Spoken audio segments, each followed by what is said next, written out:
아멘. 하나님의 은혜와 축복이 오늘 예배하는 모든 분들에게 함께 하시기를 주님의 이름으로 축원합니다. 얼마 전 통계를 보니까 한국의 가정이 이렇게 깨어지거나 이렇게 나뉘는 모든 여러 가지 이유 중에 하나가 종교 문제가 들어있다는 것을 알게 되었습니다. 시어머니와 며느리의 신앙이 달라서 부부가 갈등을 겪다가 나뉘는 경우도 있고, 또 부부간에 그런 경우도 있고, 그래서 경제 문제, 성격 문제, 여러 가지 계층의 문제, 그런 차이 때문에 이렇게 가정이 깨지는 경우도 있는데, 거기에 신앙의 문제가 있다는 게 참 가슴이 아팠습니다.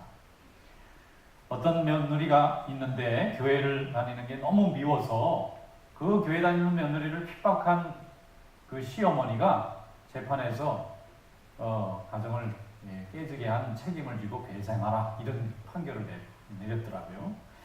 이런 걸 보면은 사람의 정욕이 너무 강하다 보면 신앙도 이게 본래는 참 좋은 것인데 이게 도리어 사람의 인생을 고통을 주는 문제가 됐다는 것을 생각하면은 참 가슴이 아픕니다.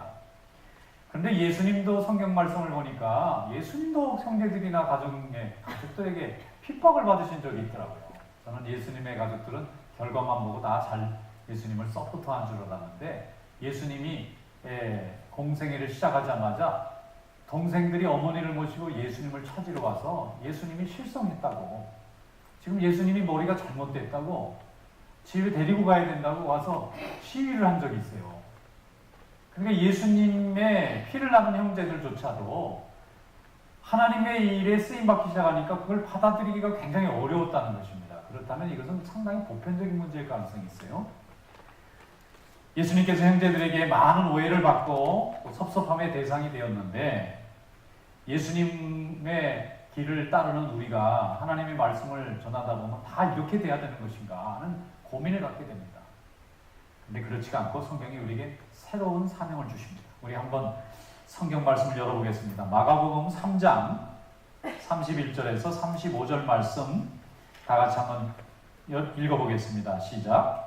그때에 예수의 어머니와 동생들이 와서 밖에 서서 사람을 보내어 예수를 부르니, 무리가 예수를 둘러 앉았다가 여짜오되 당신의 어머니와 동생들과 누이들이 밖에서 쳤나이다. 대답하시되 누가 내 어머니며 동생들이냐 하시고 둘러 앉은 자들을 보시며 이르시되 내 어머니와 내 동생들을 보라. 누구든지 하나님의 뜻대로 행하는 자가 내 형제요 자매요 어머니이니라. 아멘. 예수님과 함께 마리아에게서, 어머니 마리아와 요셉 사이에 예수님과 남자 형제들도 있고 여자 형제들도 많이 있었어요. 근데 이 형제들이 예수님이 복음을 전하기 시작해서 사람들에게 복음을 전하기 시작하니까 우리 형님이 실성했나 보다. 그리고 형님을 찾으러 온 거예요. 예수님에게는 12제자가 벌써 있고 많은 예수님의 말씀으로 천국에 소망을 둔 백성들이 따르고 있었는데, 정작 가장 은혜 받지 못한 사람들은 예수님의 형제였어요. 그래서 예수님이 그 목회 사역을 못하게 해야 되겠다는 거예요. 우리가 알던 예전의 형님이 아닌 거예요. 우리가 알던 오라버니가 아닌 거예요. 그래서 이 예수님을 데리고 집에 가야 되겠다는 거예요. 일을 그만하라는 거예요. 그리고 예수님이 하는 일을 말하자면 해방하는 겁니다. 가족들이. 예수님 하시는 일을 가족들이 도와줘도 지금 어려운 일인데, 예수님의 형제들을, 가족들이 와서 예수님이 복음 전하는 일을 하지 말라고 자꾸 막는 거예요. 그러니까 예수님이 거기 앉은 사람들에게 말합니다. 내 부모, 내 형제가 누구냐면 하나님 아버지의 뜻을 행하는 사람이 내 형제다. 새로운 가족의 경험 세계를 지금 열어가시는 거예요. 새로운 가족의 개념. 피를 나눈 가족도 가족이지만 믿음을 나눈 가족도 가족이라고 하는 새로운 거룩한 가정의 개념을 시작하시는 거예요. 그렇다고 그래서 예수님께서 꼭 부려잡았잖아요. 예수님도 어머니도 오시고 형제자 누이들도 다 왔는데 난 모른다 하시는 것 같이 표현되지만, 잘 보면은 그게 형제들을 차별하거나 외면하거나 그런 말씀이 아니에요. 요한복음 7장에 보면 예수님의 가족들이 예수님을 좀 핍박하고 어렵게 했다는 구체적인 증거가 나와요. 거기 요한복음 7장 4절 5절에 보면은 예수님의 형제들이 찾아와서 예수님에게 정치를 할 생각이냐고 묻는 거예요. 정치를 할 거냐. 왜 사람들을 모아가지고 다니느냐, 형님이. 왜 오라버니 왜 사람을 모아가지고 다니세요? 그러면 여기 갈릴리 총구석에 있지 말고 수도 서울, 예루살렘에 가소서. 거기 가야 정치하는 사람들하고 연대도 하고, 그래 출마도 하고 국회의원도 하고 뭐를 권력이라도 잡을 거 아닙니까? 이 갈릴리 총구석에 가난하고 이게 힘없는 사람들 데리고 다녀서 이게 골목대장 노릇이나 해가지고 뭐 세상에서 이름이나 나겠습니까? 자기를 스스로 드러내고자 하면 이런 데 있지 말고 그런 데 가서 유대로 올라가소서. 이게 누가 얘기한 거냐면 예수님의 친동생들이 하는 거예요. 거기 이렇게 돼 있어요. 요한복음 7장 4절 5절. 스스로 나타나기를 구하면서 묻혀서 일하는 사람이 없나니 이 일을 행하려 하거든 자신을 세상에 나타내셔서 하니 이는 그 형제들까지도 예수를 믿지 아니함이라. 형제들이, 가족이 제일 먼저 오해하는 거예요. 왜 그런가 하면요, 믿음은 영적 싸움입니다. 이 영적 싸움이라는 것은 하나님 쪽에서 볼 땐 굉장히 귀하고 좋은 거지만 하나님의 자녀가 돼서 구원받는 걸 가장 싫어하는 마귀의 입장에서 볼 땐 굉장히 손실이에요. 그래서 마귀는 사람의 생각을 가지고 우리의 믿음 생활이 멈춰지도록 역사합니다. 그래서 한 사람이 예수 믿고 한 가정에서 한 사람이 예수 믿을 때 가장 핍박을 심하게 할 수 있는 상대는 의외로 가장 사랑하는 사람일 가능성이 높아요. 그런데 그것을 이길 수 있어야 합니다. 그것을 이기면 하나님께서 내 마음도 받으시고 나를 핍박하는 사람의 마음도 항복시켜서 나와 함께 하나님을 함께 믿는 믿음의 형제로 하나님 만들어 주실 줄로 믿습니다. 그리고 실제로 예수님의 가족들이 나중까지 예수님을 핍박하지 않았습니다.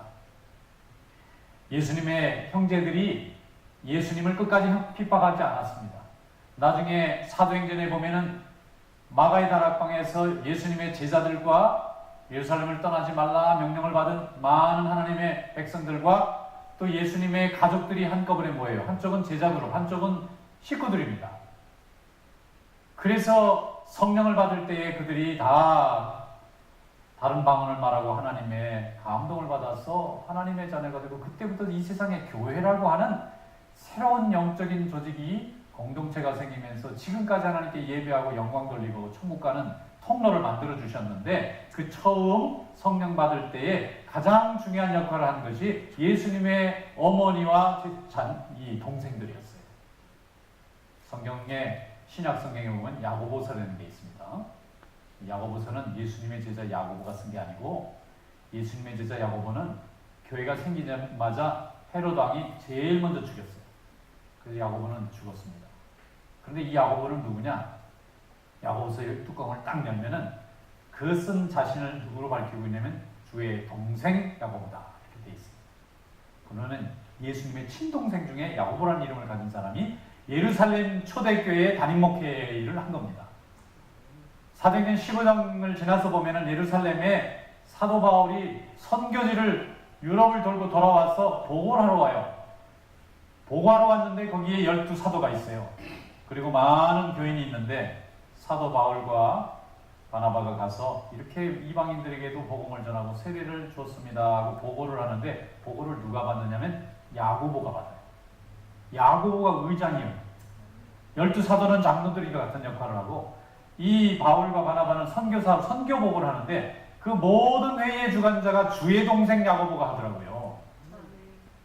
그러면 예수님의 동생 중에 야고보는 형님과 한 어머니에서 태어나서 어린 시절을 30년까지 보냈는데 예수님이 복음을 전할 때 이 형제들이 엄청나게 오해를 한 겁니다.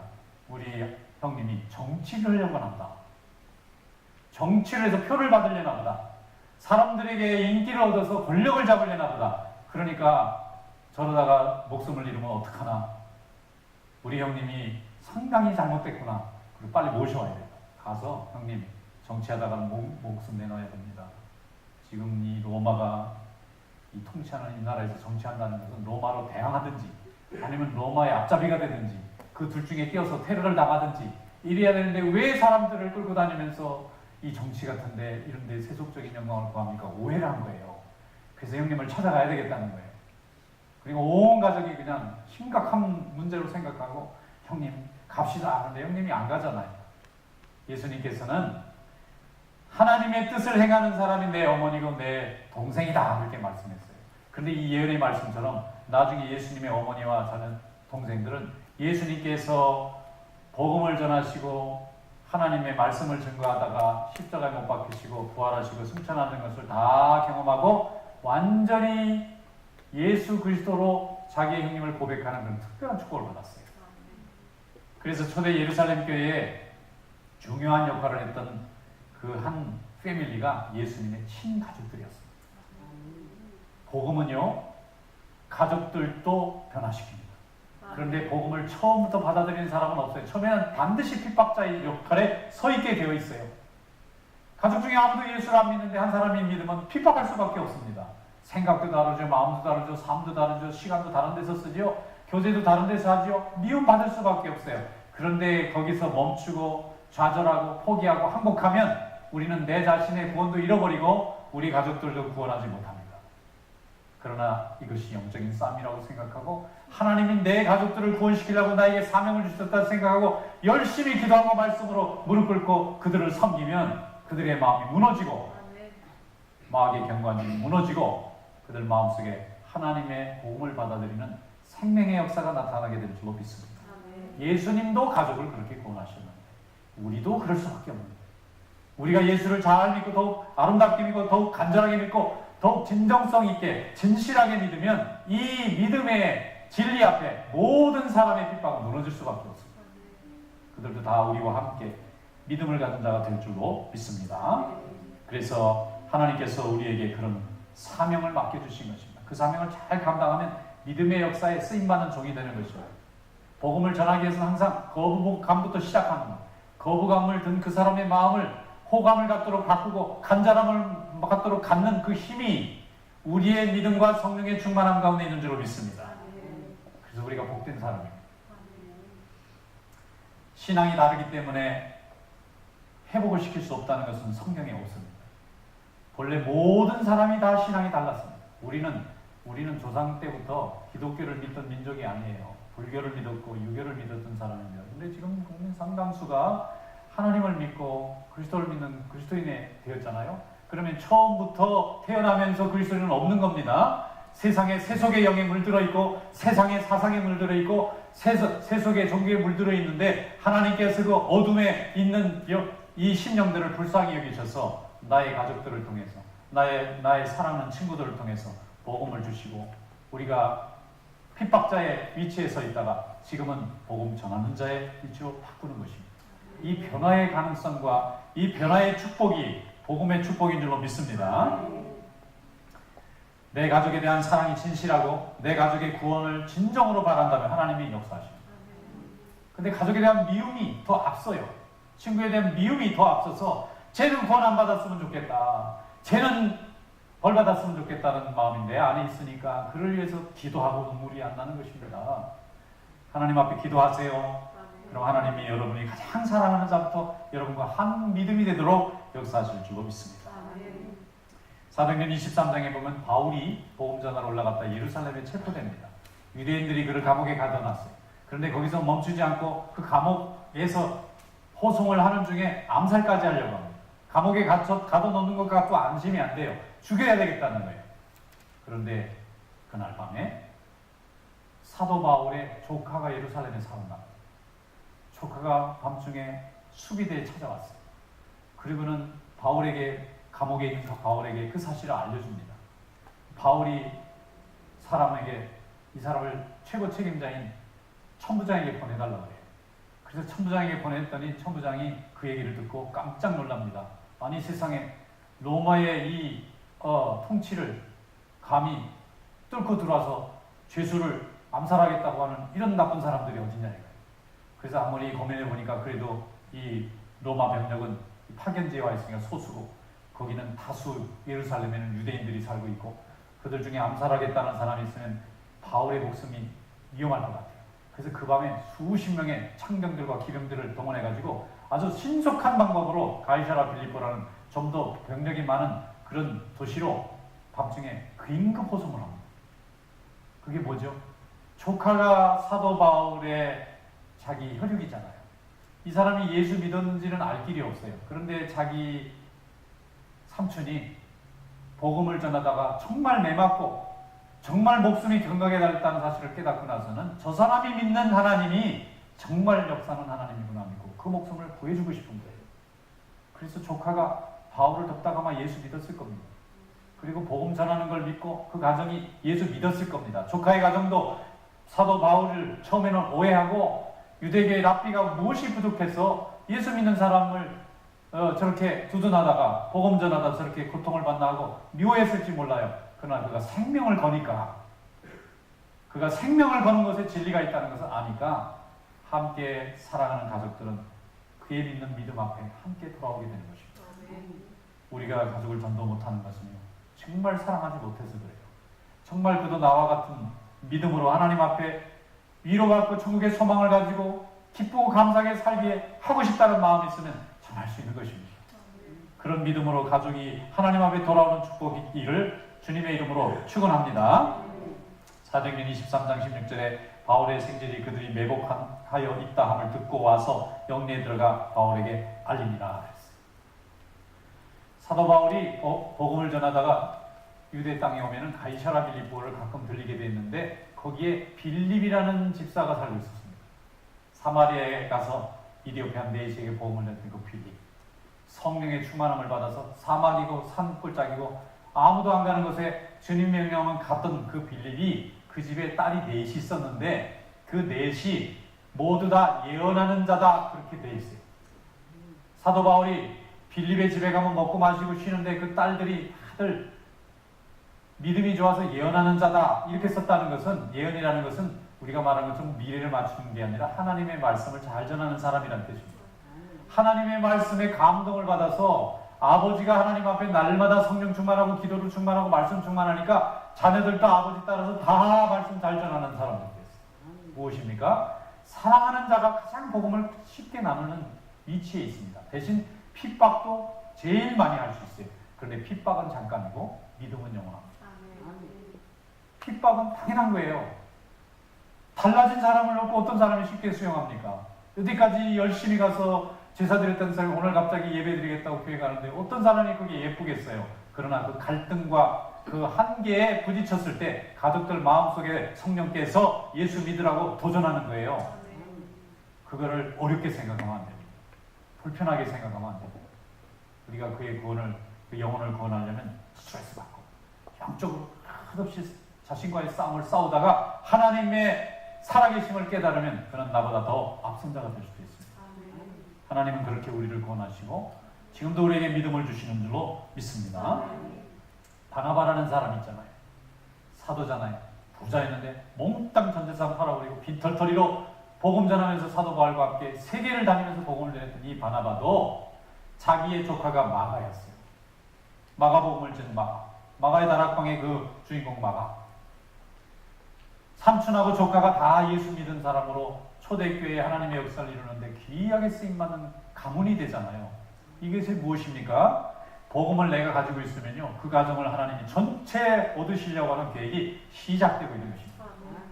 나로 인해서 스트레스 주라고 하는 게 아니라 내가 예수 믿음으로 인해서 내와 함께 있었던 이 가족들이 장차 하나님께 돌아올 수 있는 확률이 너무너무 높아지는 거예요. 그런데 그냥 이루어지는 게 아니라 핍박받아야 돼요. 기도해야 되고 간절히 그를 사랑해야 되고 함께 하나님의 영생을 누리겠다고 하는 유업에 대한 소망을 가질 때 하나님이 역사할 줄로 믿습니다.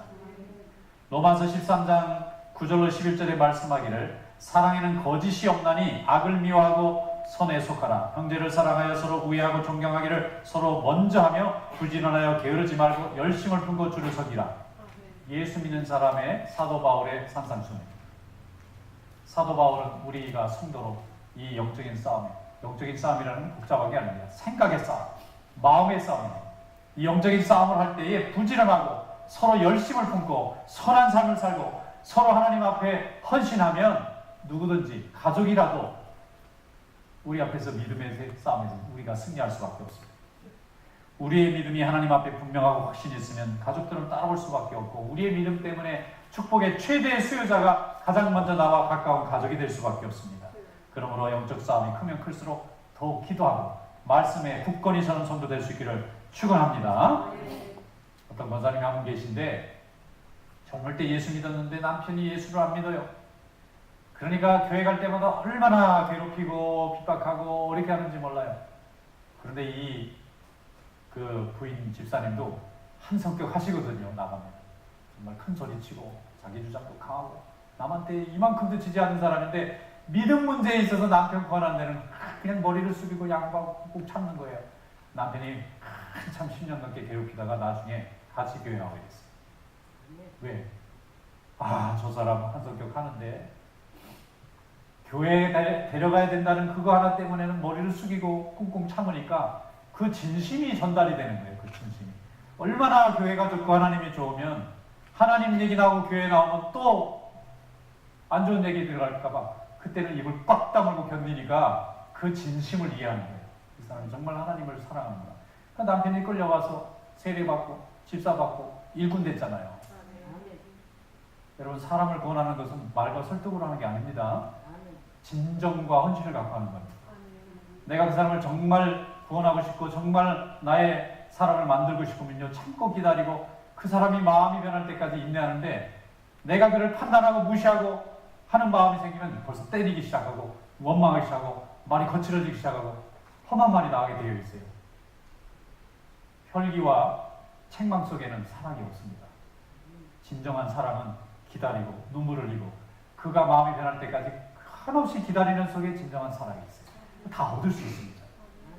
그러므로 절망하지 말고 더욱 복음에 전념하는 성도 되시기를 축원합니다. 나의 믿음의 그릇을 더욱 풍부하고 더욱 아름답게 만들기 위해서 하나님께서 나에게 트레이닝 파트너를 하나 옆에다 놓은 거예요. 이 사람이 스스로 마음이 열려서 내가 사랑하는 주님을 사랑하게 만든다면 하나님은 나를 이미 옥토로 만드십니다.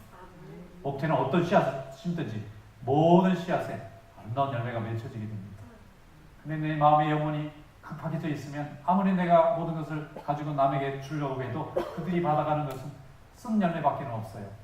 그에게 진정으로 단 열매를 줄 수가 없습니다. 여러분 하나님 앞에 은혜 받고 주님이 행하시는 것에 순종하는 믿음 되시기를 축원합니다. 에베소서 6장 7절에 기쁜 마음으로 섬기기를 주께 하듯 하고 사람들에게 하듯 하지 말라. 내 가족이고 내 이웃이고 내 친구지만 주님을 모신다 하는 마음으로 하면 다 얻을 수 있는데 이게 나를 괴롭히는구나, 나를 무시하는구나, 내 진심을 안 받아주는구나, 내 주장이 너무 앞서고 내 혈기가 앞서면 끝내 구원이 안 됩니다. 하나님 우리에게 이미 길을 가르쳐 주셨어요. 이제 그것으로 눈물로 씨앗을 뿌릴 수 있는 그런 믿음이 되시기를 축원합니다. 제가 아는 장로님 한 분이 계신데 어릴 때 종갓집 종손으로 태어났는데 아버지가 일찍 돌아가시고 그 집안의 최고 어른이 할아버지셨대요. 할아버지가 그냥 긴 이렇게 건방대 들고 당당 한번 치면 그냥 집안 사람들이 벌벌 떠는 거예요. 집안의 모든 권력을 다 갖고 있어요. 그런데 이제 아버지가 없이 어머니 밑에서 크니까 아버지 역할을 할아버지가 하시는 건데 할아버지가 육에 아주 그냥 확 들어찬 분인데 이 손자가 주일학교 때 교회 가더니 정말 예수를 믿어버린 거예요. 처음에는 주일학교 친구 따라 가나보다 그런 할아버지가 놔뒀는데 이게 중학교를 가도 예수를 믿고 너무 열심히 다니고 그냥 뭐 부흥회도 가지 철학회도 가지 새벽기도도 가지 주일학교에 가지 수양회도 가지 그러니까 할아버지가 안 된다 나중에는 노발대발하셨어요.